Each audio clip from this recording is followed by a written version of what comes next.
ओम शिवा हरि। परम पूज बाबा जी, परम पूज देवी माँ के चरणों में सत सत प्रणाम। परम पूज बाबा जी की जय हो। लिपि रूप साकार दर्शन की जय हो।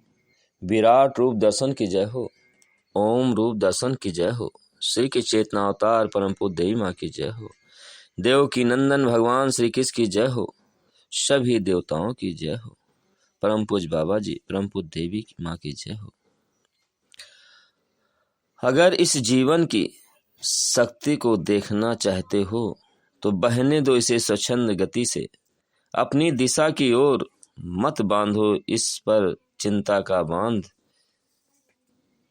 तब जाकर यह सागर से मिल पाएगा और पाएगा वह रूप जिसके लिए ही इसने जन्म लिया है। जब भगवान आते हैं तो अपने भक्तों को भी साथ लाते हैं। भगवान के साथ ही भक्त की स्थिति है। भक्त को भगवान के साथ ही याद किया जाता है। तुम्हारी चिंता के कारण ही क्या यह जीवन चलता है, यह रुकता है। सत्य यह है कि इस जीवन में तो जो होना है वह होगा ही, क्योंकि उसका होना ईश्वर द्वारा निश्चित किया जा चुका है। ठीक उसी प्रकार जिस प्रकार कौरवों की मृत्यु श्री कृष्ण भगवान द्वारा निश्चित हो चुकी थी। अर्जुन तो केवल निमित्त मात्र थे। यह प्राकृतिक क्या तुम्हारी चिंता के कारण ही चल रही है? क्या तुम्हारे चिंतित रहने से ही पेड़ बड़े होते हैं या पानी बरसता है? चिंता चाहे जितनी कर लो, पेड़ को सूखना है तो वह सूख ही जाएगा। कारण चाहे कुछ भी हो, यानी अंकुर निकलना, पौधा बनना और उस पौधे का पेड़ बन जाना, कुछ भी तुम पर निर्भर नहीं करता। इन सब का आधार तो वही है जिसने तुम्हें जीवन दिया है। तुम्हारे चिंता करने न करने से इस प्रकृति का न तो विकास होता है और न ही रुक जाता है। फिर इस प्राकृतिक के सामने तुम्हारा जीवन तो अत्यंत ही छोटा है, बल्कि नग्न है। अगर इस जीवन की शक्ति को देखना चाहते हो तो बहने दो इसे स्वच्छंद गति से। अपनी दिशा की ओर मत बांधो इस पर चिंता का बांध। तब जाकर यह सागर में मिल पाएगा और पाएगा वह रूप जिसके लिए ही इसने जन्म लिया है। चिंता केवल भय को जन्म देती है या आगे बढ़ने के रास्ते खोलती नहीं, बल्कि खुले मार्ग को बंद होने का आभास देती है। केवल इसलिए क्योंकि वह मोड़ है और उस मोड़ के कारण आगे का रास्ता दिख नहीं रहा है। सब मार्ग बंद भी है, लेकिन अपने मन में अगर विश्वास है उस सर्वशक्तिमान का, तो क्या कोई भी मार्ग ऐसा है जिसे वह ईश्वर खोल न सके। सौंप दो अपने जीवन की ऐसी हर स्थिति को उस ईश्वर के हाथों में जो तुम्हारे जीवन के आगे बढ़ने के हर मार्ग को बंद कर रही है। ऐसी हर स्थिति जो भक्त के जीवन को आगे बढ़ने से रोकती है, वह भक्त के जीवन को अपनी बाहों में संभाल कर उस स्थिति को पार कराने वाला ईश्वर ही है। सागर की भव्यता अच्छी लगती है, लेकिन उस ही सागर से तुम भयभीत होते हो। पहाड़ की ऊंचाई तुम्हें आकर्षित करती है, लेकिन उस ऊंचाई को पाने से डरते हो। ईश्वर से सबकी इच्छाओं की पूर्ति चाहते हो, लेकिन उस ही ईश्वर को पाने के लिए भक्ति से दूर भागते हो।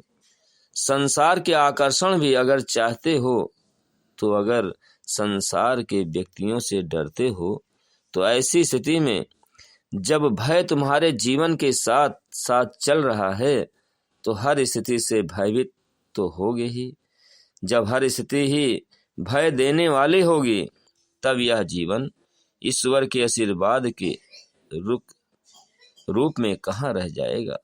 यह तो केवल अभिश्राप होगा अपने ही कर्मों का। स्थितियों पर नियंत्रण तब तक नहीं पा सकते हो जब तक अपने मन को नियंत्रण नहीं करोगे, क्योंकि यह मन कभी तुम्हें भय दिखाता है, कभी कष्ट और कभी पीड़ा, और यह जैसा दिखाता है तुम वैसा ही अनुभव करने लगते हो। जो नहीं दिखाता है तो वह है जीवन का सुंदरता। इस प्रकृति का मनमोहक रूप और पक्षियों की वह मीठी चहचहाट, जिसमें स्वयं जीवन की सुंदरता। इस प्रकृति का मनमोहक रूप और पक्षियों की वह मीठी चहचहाट, जिसमें स्वयं ईश्वर पुकारते हुए दिखते हैं कि अपने मन को भय और चिंता से मुक्त करो। जीवन की सुंदरता के रूप में मैं तो तुम्हारे साथ ही हूँ। जय विधि राखे राम ताहि विधि रहिए। यह सुनकर आभास तो आकर्षणता का होता होगा, लेकिन यह स्थिति उसकी ही हो सकती है जिसका मन निर्भय और निश्चिंत हो। निर्भय और निश्चिंत वह ही रह सकता है जिसमें आत्मिक शक्ति हो, जो आती है ईश्वर पर विश्वास के बाद। वह स्थिति होती है ईश्वर के चरणों में पूर्ण समर्पण की, और यह समर्पण ही बन जाता है समर्पित जीवन की गति। यह स्थिति होती है अपने आराध्य द्वारा दी हुई हर स्थिति के पूर्ण स्वीकार की, जो तब ही मिल सकती है जबकि अपने आराध्य पर पूर्ण अडिग विश्वास हो कि वह अपने भक्त के जीवन में जो भी स्थिति देगा वह जीवन संवारने वाली ही होगी।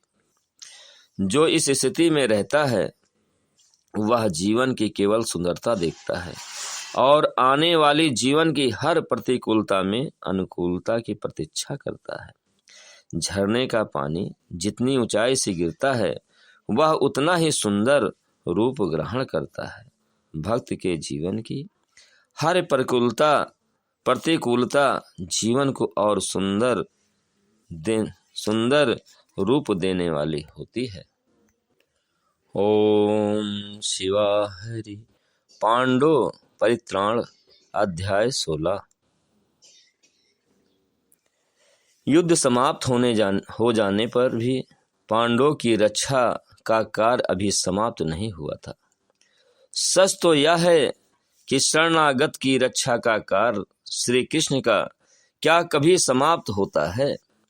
जिसने उन सर्वज्ञ के चरणों का आश्रय ले लिया है उसकी रक्षा के लिए वे सदा सावधान हैं।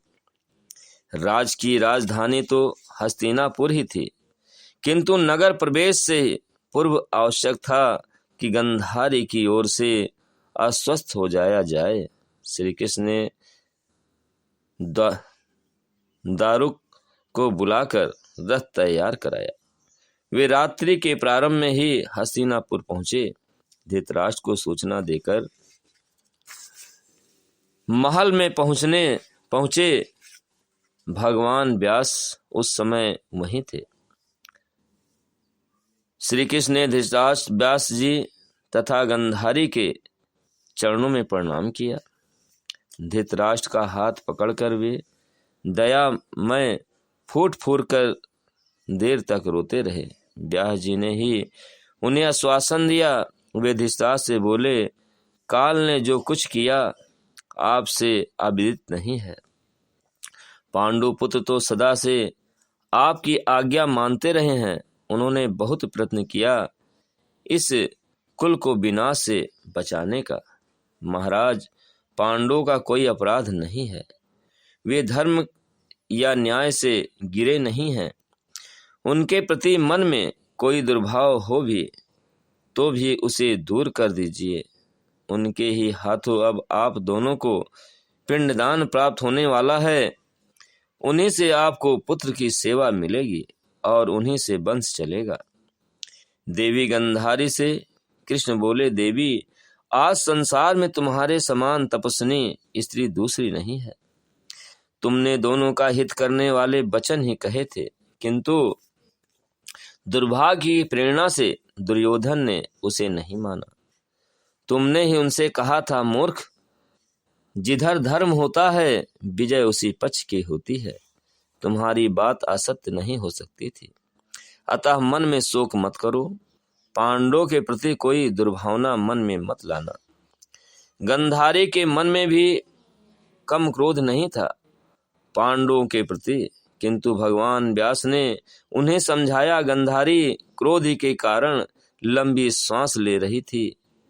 उसने पट्टी के भीतर नेत्र खोल दिए थे। युधिष्ठिर उनके चरणों में गिरना चाहते थे, तभी गंधारी की दृष्टि उनके हाथों के नखों पर पड़ी। उससे उनके नख काले पड़ गए। यह देखकर अर्जुन भय के कारण श्री कृष्ण के पीछे हो गए। इस प्रकार पांडु पुत्रों को भय आतुर देखकर गंधारी को दया आ गई। उसने सबको आश्वासन दिया। चारों ओर सहस्त्रों विधवाएं कंदा कर रही थीं। वे भी सब स्वजनों की ही स्त्रियां थीं। कुंती भी बहुत दुखी थी, बार बार दुख से बेहाल होकर रो उठी थी। पुत्रों ने अश्रुति पूर्ति नेत्रों से उन्हें प्रणाम किया। सब के सब शास्त्रों से आहत थे। पुत्र बधुओं ने कुंती को प्रणाम किया और फक फक कर रो पड़ी। इस व्याधक के समय गंधारी ने समझाया, तुम सब मेरी ही ओर देखो, जैसी तुम हो वैसी ही मैं भी पुत्रहीन हूँ। अब कौन किसको धैर्य दे, यह सब काल की प्रेरणा से ही हुआ है। यही मानकर संतोष करो कि यह सब मेरे अपराध के कारण ही हुआ है। करुणा की सीमा नहीं थी। सारी भूमि योद्धाओं के शवों से पटी थी। देवी गंधारी ने श्री कृष्ण को समीप बुला लिया और कहने लगी, ये मेरी बहुएं बाल खोले चारों ओर व्याकुल भाग रही हैं और विलाप कर रही हैं। इस युद्ध स्थल को देखकर मैं शोक से भस्म हुए जा रही हूँ। दुर्योधन का शव समंत पंचंग क्षेत्र से सेवक उठा लाए थे। वह राजा था, इसलिए उसके लिए अलग अकेली चिता सजाई गई थी। जब गंधारी को उस शव के निकट ले जाया गया तो वे मूर्छित होकर भूमि पर गिर पड़ी। वे बोली, यह बंधु विध्वंसक युद्ध जब आरंभ हो गया तो मेरे पुत्र ने हाथ जोड़कर मुझसे कहा था, माता, मुझे आशीर्वाद दो युद्ध में विजयी होने का। मैंने माँ होकर भी कहा था, विजय वहां होती है जहां धर्म होता है, किंतु यदि तुम युद्ध में बिना घबराए मारे गए तो तुम्हें देवताओं के समान उत्तम गति अवश्य प्राप्त होगी। यह मेरा पुत्र मुग्ध भिषिक्त राजाओं के आगे चलता था और उनको आज्ञा देता था, इसलिए मुझे शोक नहीं है। शोक तो मुझे नेत्रहीन महाराज के लिए है कि उनका कोई सहारा ही नहीं रह गया। गंधारी का सौभाग्य था कि वे नेत्रों से युद्ध भूमि को देख नहीं सकती थी, लेकिन श्रवण अधिक सतेज हो गए थे और यह विशेषता भी आज उनके लिए अभिश्राप ही थी। वे अपनी विधवा पुत्र वधुओं, विधवा पुत्री दुशाला का करुणा कंदरा भी सुन पा रही थी। गंधारी ने श्री कृष्ण से इनकी व्यथा का उल्लेख किया। यह सब करते हुए अंत में उन्हें क्रोध आ गया। गंधारी अत्यंत क्रोध में भरकर बोली, कृष्ण, कौरव और पांडव परस्पर फूट के कारण ही नष्ट हुए हैं, किंतु तुमने सामर्थ्य होते हुए भी इनकी उपेक्षा क्यों की? हम दोनों की बुद्धि भ्रष्ट हो गई थी। हमारे पुत्र ने हमारी नहीं सुनी तो तुम तो उसे बलपूर्वक रोक सकते थे। तुम सर्वसामर्थ हो, तुम अपने संकल्प से भी उसे दबा सकते थे, पर तुमने जानबूझकर मेरे वंश का विनाश होने दिया। इसे रोका नहीं तो तुम भी इसका फल भोगो। श्री कृष्ण शांत खड़े रहे। गंधारी ने श्राप दिया, तुम्हारे सामने तुम्हारे भी अपने स्वजन इसी प्रकार लड़कर मरेंगे जैसे मेरे स्वजन मरे हैं। तुम स्वयं उनका संहार करोगे। तुम्हारे सामने तुम्हारे कुल की स्त्रियां विधवा हो जाएंगी। आज से 36वें वर्ष तुम भी अनाथ की भांति आहत को कर देह त्याग करोगे। इस भरत कुल की स्त्रियों के समान ही तुम्हारे कुल की स्त्रियां भी रोती बिलखती फिरेंगी। गंधारी का श्राप सुनकर अविचल और स्वस्थ खड़े रहे श्री कृष्ण। वे योगेश्वर श्री कृष्ण हैं, उन्हें ही भला क्या जीवन का सत्य नहीं मालूम। वे जगन नियंता जो जगत को रचने वाले हैं, क्या उन्हें ही नहीं मालूम कि कब क्या होने जा रहा था। मगर वे तो इन सब में सुख दुख के भाव से ही परे थे, इसलिए उन्हें क्या अंतर पड़ता था। श्री कृष्ण बोले, गंधारी तुमने श्राप देकर अपने संचित पुण्यों का फल नष्ट कर डाला। यह सब तो होने वाला ही था। मैंने यदुकुल के इस अंत को पहले ही रच दिया है, मगर तुम्हारे इस क्रोध के कारण तुम्हारे जीवन भर की तपस्या का फल नष्ट हो गया है। भगवान का सही अर्थों में भक्त तो वही है जो भगवान को उनके हर रूप में हर स्थान पर पहचान लेता है। बिना पहचान भक्ति कहाँ होती है। भक्ति के लिए भगवान की पहचान भागवत विषय ज्ञान आवश्यक होता है। हे भरतवंशियों में श्रेष्ठ अर्जुन, उत्तम कर्म करने वाले अर्थार्थी, अर्थ जिज्ञासु और ज्ञानी, ऐसे 4 प्रकार के भक्तजन मुझको भजते हैं। अर्थार्थी भक्तों में सुग्रीव, विभीषण आदि कहे जाते हैं। इनमें मुख्य रूप से ध्रुव का नाम लिया जाता है। अर्थ भक्त वे होते हैं जो शारीरिक या मानसिक असंतोष, विपत्ति या रोगों से घबराकर उनसे मुक्ति पाने के लिए पूर्ण विश्वास और अडिग श्रद्धा के साथ भगवान की भक्ति करते हैं। वे अर्थ भक्त कहलाते हैं। जिज्ञासु भक्त वे होते हैं जो धन, स्त्री, पुत्र, ऐश्वर्य आदि किसी की भी चिंता न करके एकमात्र परमात्मा के तत्व को जानने की इच्छा से ही एक निष्ठ भाव से भगवान की भक्ति करते हैं। जिज्ञासु भक्त न भोग सुख चाहते हैं, न वे लौकिक विपत्तियों से घबराते हैं। वे केवल भगवान के तत्व को ही जानना चाहते हैं। समग्र रूप से भगवान को जानने वाले ज्ञानी भक्त होते हैं जो बिना किसी मांग के स्वाभाविक रूप से ही भगवान की निष्काम प्रेम से भक्ति करते हैं।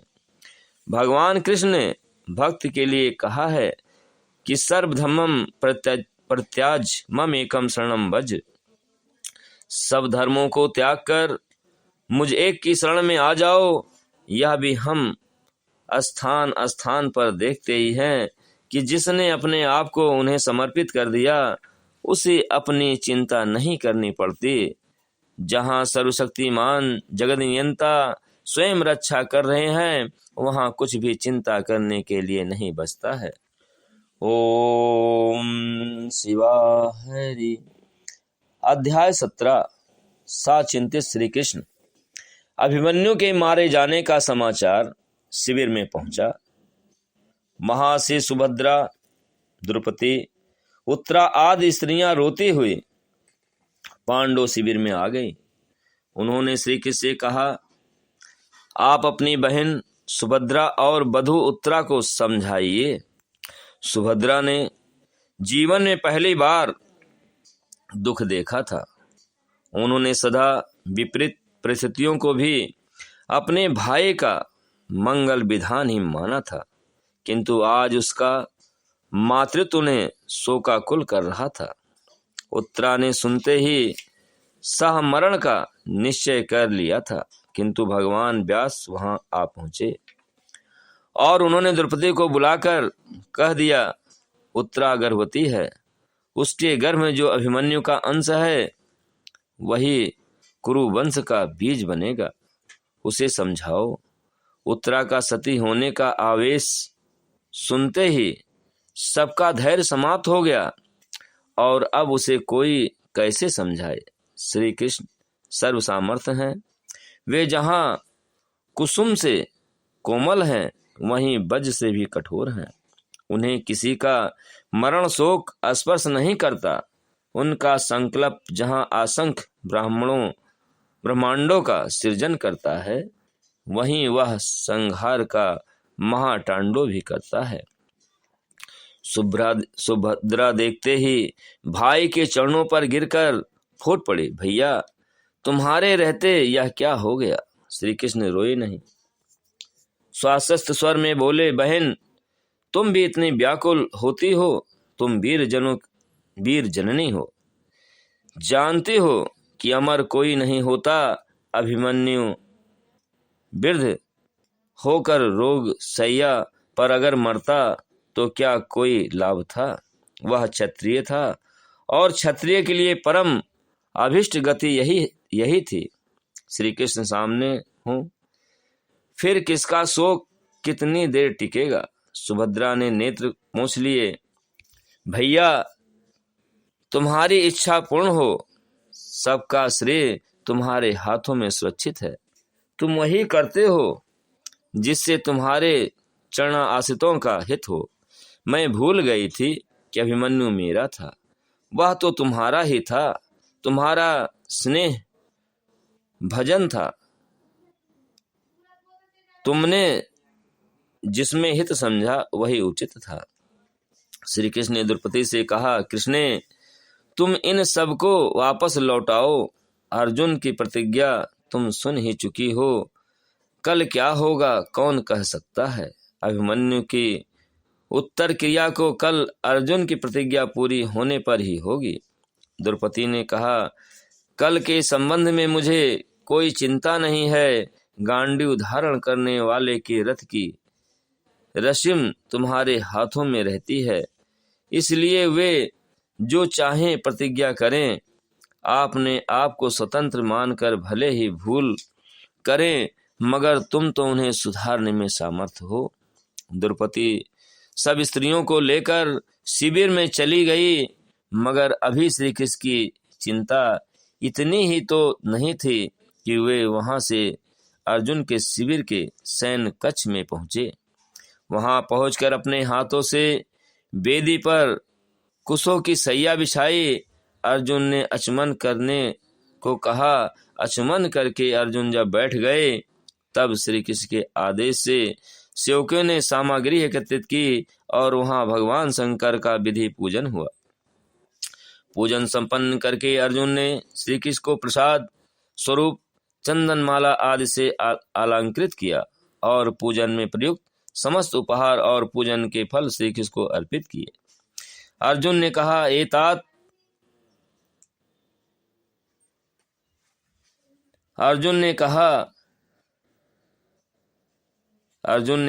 हे तात सर्वस्व। श्री कृष्ण बोले, अर्जुन तुम्हारा मंगल हो, आज इसी सैया पर शयन करो, मैं तुम्हारे कल्याण कार्य में ही लगाने जा रहा हूँ। उस दिन पांडव शिविर में अकेले अर्जुन ही निश्चिंत सोए। जिसके साथ श्री कृष्ण हो फिर वह चिंता क्यों करे। से सभी काल की चिंता में जाग रहे थे। कौरव शिविर में भी भला कोई कैसे सोता। अर्जुन को निश्चिंत सो जाने के लिए कहकर श्री कृष्ण शिविर में आए, विश्राम करने लौटे, लेकिन कुछ ही क्षणों में उठकर बैठ गए और दारुण को बुलाकर बिठा लिया। उस समय के उनके आंतरिक उदागार का साक्षी एकमात्र वह उसका सारथी दारुक था, जो उनका अंतरंग सेवक भी था। वे कहने लगे, मुझे स्त्री पुत्र स्वजन संबंधी कोई भी अर्जुन से अधिक प्रिय नहीं है। मैं अर्जुन से रहित इस संसार को 2 घड़ी नहीं देख सकता। मेरे रहते अर्जुन का अनिष्ट नहीं हो सकता। आवश्यकता हुई तो अर्जुन के लिए मैं कर्ण, दुर्योधन आदि सभी शत्रुओं का संहार कर दूंगा। दारुक काल युद्ध में अर्जुन के लिए पराक्रम करते कृष्ण का पौरुष सभी को चकित कर देगा। मैं काल चक्र उठाऊंगा और कौरवों के पूरे समुदाय को समाप्त कर दूंगा। दारुक को भला क्या कुछ जानने की आवश्यकता थी? वह तो अपने स्वामी की अनंत शक्ति को जानता ही था। दारुक ने कहा, स्वामी सर्व सामर्थ्य हैं, आपका संकल्प अन्यथा नहीं हो सकता। आप चाहते हैं तो अर्जुन की विजय सुनिश्चित है। आपका यह सेवक आपकी आज्ञा का पालन करेगा। दारुक के चले जाने पर श्री कृष्ण वहीं बैठकर ध्यानस्थ हो गए। श्री कृष्ण ध्यानस्थ थे, उनका संकल्प सक्रिय था। अर्जुन अपने सखा द्वारा बिछाए आसन पर सोए सोए ही स्वप्न देख रहे थे। अर्जुन वनवास काल में व्यास जी द्वारा दिए गए शिव मंत्र का मानसिक जाप करते करते सो गए थे। स्वप्न में ही उन्होंने देखा साचिंतित मुख से श्री कृष्ण उनके पास आए हैं। अर्जुन ने उन्हें आसन देकर बिठाया है। श्री कृष्ण बैठे हैं और अर्जुन हाथ जोड़कर खड़े हैं। श्री कृष्ण ने कहा, अर्जुन तुम शोक क्यों कर रहे हो? शोक तो मनुष्य का शत्रु है। जो कार्य करना है उसके लिए प्रयत्न करो। अर्जुन के हृदय की चिंता श्री कृष्ण के ध्यानस्थ भाव में फलित हो रही थी। उन भक्तवत्सल को अपने भक्त का चिंता करना आशय था। अर्जुन ने स्वप्न में ही देखा कि वहां आकाश मार्ग से श्री कृष्ण के साथ यात्रा कर रहा है। केशों ने उनकी दाहिनी भुजा पकड़ रखी है। वे दोनों बहुत ऊपर उठकर हिमालय के उच्चतम शिखरों को पार कर रहे हैं। अंत में अपने तेज से दिशाओं को उद्भासित करता कैलाश पर्वत दिख पड़ा। उनके शिखर पर मृगचम पहने नीलकंठ प्रभु तप कर रहे थे। भगवती माँ उनके पास थी। अर्जुन ने आश्चर्य से देखा कि उन्होंने रात्रि में पूजन के उपरांत जो पूजोहार श्री कृष्ण को अर्पित किए थे वे वही समीप में रखे थे। भगवान शंकर ने स्पष्ट मंत्रोच्चारण किया, उसे भी अर्जुन ने सुना। वह देखा शिव ने अपना अमोघ पशुपात अस्त्र भी प्रदान किया। श्री कृष्ण और अर्जुन भगवान शंकर को प्रणाम करके अपने शिविर को लौटे। अर्जुन की जब आंख खुली तो ब्रह्म मुहूर्त में भी बीत चुका था। विजय सूचक मंगल ध्वनि सुनाई पड़ रही थी। उठते ही सूचना मिल गई कि श्री कृष्ण ने रथ सज्जित कर लिया है और वे राजा युधिष्ठिर के समीप पहुंच गए हैं। श्री कृष्ण साथ हों तो शुभ शकुन स्वयं साथ होता है। युद्ध आरंभ हो गया। श्री कृष्ण ने अर्जुन को सावधान करके रथ एक ओर हाँक दिए। नंदी घोष रथ का वेग कोई भी सैनिक या सेनापति याद नहीं रोक सकता था। गुड़ाकेश का गांडू आज मृत्यु वर्षा कर रहा था। श्री कृष्ण ने अर्जुन को धनुष का जय घोष, धनुष की टंकार को अधिक करने का आदेश दिया और स्वयं 5 पंचजन शंख अघोर से लगा लिया। इतनी प्रचंड थी वह ध्वनि कि लगता था कि ब्रह्मांड फट जाएगा। इतनी ध्वनि मानव मस्तिष्क के लिए आहत थी। शत्रु सैनिक मूर्छित होकर गिर पड़े थे। भूरी, श्रवा, शल्य, कर्ण, वृषसेन, सल, कृपाचार्य और अश्वत्थामा इन 7 सारथियों ने अपने पीछे जयद्रथ को छिपा रखा था। इस प्रकार अर्जुन को 7 महारथियों से युद्ध करना था। व्यूह के मुख पर ही महासंग्राम छिड़ा था। दिन के तृतीय पहर में युधिष्ठिर ने चिंतित होकर अर्जुन का समाचार पाने के लिए सत्यकी को व्यूह प्रवेश करने के लिए कहा। आचार्य द्रोण को पराजित करना सात्विक के लिए संभव नहीं था। इस महासंग्राम की स्थिति में सात्विक ने भी अर्जुन के समान आचार्य से बचकर व्यूह में प्रवेश किया। कौरवों की सेना में बहुतों को अर्जुन समाप्त कर चुके थे। सात्विकी को अपने यादव महारथी कृतवर्मा से ही युद्ध करना पड़ा, किंतु शीघ्र ही वह प्रधान योद्धा सात्विकी से पराजित होकर हट गया। कृतवर्मा पुनः लौटा दुर्योधन को आया देखकर पर दोनों को ही प्राण बचाकर भागना पड़ा। सात्विकी को गए बहुत समय हो गया। तब चिंतित होकर धर्मराज युधिष्ठिर ने भीमसेन को व्यूह में जाने की आज्ञा दी। भीमसेन आगे बढ़कर सूची व्यूह तक पहुंच गए। कर्ण के साथ युद्ध करते हुए भीमसेन ने दुर्योधन के अनेकों भाइयों को मार डाला। सात्विकी अद्भुत पराक्रम करते हुए आगे बढ़ते जा रहे थे। उनके आगमन की सूचना जब श्री कृष्ण ने अर्जुन को दी तो अर्जुन राजा युधिष्ठिर के लिए चिंतित हो गए, लेकिन चिंता करने से अब कोई लाभ नहीं था। सात्विकी को रोका। सूची व्यूह से आगे बढ़कर राजा भूरिश्रव ने उन्होंने सात्विकी का रथ नष्ट कर दिया, उन्हें शस्त्रहीन करके युद्धभूमि पर गिरा दिया। इसी समय श्री कृष्ण ने अर्जुन को सावधान किया।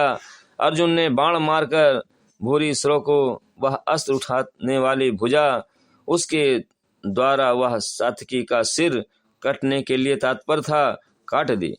श्री कृष्ण के मुख से लगा पंचजन शंख गूंजने लगा। दारुण अपने स्वामी के स्वर का अर्थ समझ कर गया। वह उसका गरुण ध्वजा लिए उनकी प्रतीक्षा कर ही रहा था। उसे व्यूह में आने में बाधा नहीं पड़ी, क्योंकि युद्ध के नियमानुसार यदि रथ पर केवल सारथी हो तो उस रथ को रोका नहीं जा सकता था। सात्विकी को श्री कृष्ण का दिव्य अस्त्रों से सजित रथ मिल गया। अर्जुन पूरे उत्साह में थे। वे भी श्री कृष्ण को शीघ्र जयद्रथ तक रथ ले जाने को कह रहे थे, लेकिन यह बहुत कठिन कार्य था। सब ओर से कौरव महारथियों ने उन्हें घेर लिया था। अर्जुन का पराक्रम कल्पना से परे था, किंतु इस समय सभी अपना पौरुष प्रकट कर रहे थे। उन्हें मारे बिना जयद्रथ का मारा जाना संभव नहीं था। श्री कृष्ण ने अर्जुन से कहा, सूर्य अस्त हो रहा है, पर जो कुछ हो डरना मत, मेरी बात ध्यान से सुनो। अर्जुन ने कहा, अच्युत, मैं सदा आपका आज्ञाकारी हूँ। श्री कृष्ण की दृष्टि ऊपर उठी और अचानक अंधकार बढ़ने लगा। कौरवों को तो अब तक सूर्य की ओर देखने का अवसर ही नहीं मिला था। दुर्योधन ने हर्षित होकर शंख का विजय घोष आरंभ किया। अर्जुन सत्य प्रज्ञी है, यह सभी जानते थे, तो उनका चितारोहण निश्चित था। अर्जुन की प्रतिज्ञा की रक्षा की चिंता सबसे अधिक कौरवों को ही थी। दुर्योधन ने श्री कृष्ण की ओर देखकर अर्जुन से कहा, पार्थ, इस डींगे मारने वाले वासुदेव के बहकाव में आकर तुम अपनी प्रतिज्ञा न तोड़ बैठना। यह कितना अहंकारी और धोखेबाज है। दुर्योधन, बस अब अगर एक शब्द भी तुमने कृष्ण के विरुद्ध बोला तो गांडू मेरे हाथों में है, यह भली प्रकार समझ लो। मैंने यह प्रतिज्ञा नहीं की है कि चित्तारोहण के पूर्व मैं अगर पशुपत अस्त्र का प्रयोग नहीं करूंगा। श्री कृष्ण हम पांडवों के सर्वस्व हैं। हम उनके श्री चरणों में ही देह त्याग की कामना करते हैं। इन सर्व सामर्थ्य की इच्छा को व्यर्थ कर सकने की शक्ति और साहस अन्य किसी में भी नहीं है। दुर्योधन भयभीत हो गया। सब इस ओर से उदासीन होकर चिता सजाने में व्यस्त हो गए। अर्जुन ने धनुष रखा और वे कवच उतारने के लिए उदित हुए। श्री कृष्ण का, अर्जुन, विधवा स्त्री की भांत चितारोहण करना उचित नहीं होता। क्षत्रिय के समान कवच पहनिए। धनुष पर अपना सर्वोत्तम अस्त्र चढ़ाए हुए ही तुम चितारोहण करना चाहिए। अर्जुन ने धनुष उठा लिया और स्वप्न में देखे शंकर भगवान के पासों से प्रकट ब्रह्मचारी की धनुष धारण करने की मुद्रा और उनके द्वारा उचित मंत्र स्मरण किया। उन्होंने ठीक उसी प्रकार गांडीव पकड़ा। उसी मुद्रा में उसे पकड़े हुए और बाण धनुष पर चढ़ाकर उसे उसी मंत्र से अभिमंत्रित कर दिया। इसमें कौरवों के लिए कोई आपत्ति का कारण ही नहीं था। चिता में अग्नि लगाने को उद्धत दुशासन तैयार खड़ा था। जयद्रथ पीछे से निकलकर आगे आ गया। श्री कृष्ण का स्वर गूंजा, अर्जुन अभी सूर्य अस्त नहीं हुआ है, जयद्रथ तुम्हारे सामने है। अकस्मात अंधकार हट गया, संपूर्ण सूर्य प्रकट हो गया। इसके पहले जयद्रथ बचने का प्रयत्न कर पाता, यह कौरव कुछ कर पाते। अर्जुन के धनुष से दिवस छूट चुका था। श्री कृष्ण ने रथ बढ़ाकर अर्जुन के अपने हाथ पर उठा लिया। वे कह रहे थे, अर्जुन सावधान, जयद्रथ का मस्तक नीचे न गिर पाए। नीचे गिरते ही तुम्हारा सिर भी दो टुकड़े हो जाएंगे। इसे आकाश में ही ऊपर की ओर युद्ध स्थल से बाहर सामंत पंचांग क्षेत्र में सरोवर के समीप संध्या करने बैठे उनके पिता की गोद में इस प्रकार गिराओ कि उन्हें पता न लगे। दुर्योधन भौचके रह गए थे। जयद्रथ का कटा हुआ मस्तक आकाश में उड़ चुका था और अर्जुन उसे बार बार मारते हुए ऊपर की ओर एक ओर उड़ाए जा रहे थे। श्री कृष्ण नंदी घोष रथ को अत्यंत वेग पूर्वक चलाए जा रहे थे। उस रथ को रोक सकने की सामर्थ्य भला किस में हो सकती थी। अर्जुन ने उस मस्तक को इतने बाण मारे कि वह चारों ओर से बाणों से विघ्न हो गया था। अर्जुन ने वह समस्त सामंत पंचांग क्षेत्र के समीप संध्या में ध्यान अस्त बैठे जयद्रथ के पिता की गोद में गिराया। वृद्ध छत्र उठ खड़े हुए और उनकी गोद में पुत्र का मस्तक भी पृथ्वी पर गिर पड़ा। उनके साथ उनके मस्तक के भी 100 टुकड़े हो गए।